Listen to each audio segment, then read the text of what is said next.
এটা চৈতন্য মহাপ্রভুর দ্বিতীয় স্ত্রী বিষ্ণুপ্রিয়া দেবীর বাসস্থান।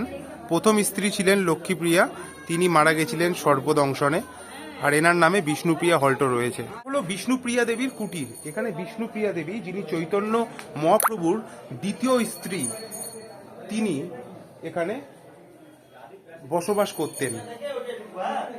হ্যাঁ হ্যাঁ, আচ্ছা।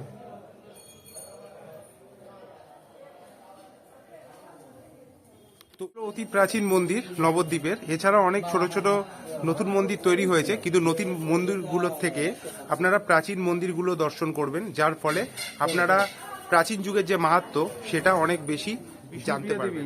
চৈতন্যের দ্বিতীয় স্ত্রী, যিনি ওনার বসবাস স্থান বিষ্ণুপ্রিয়া।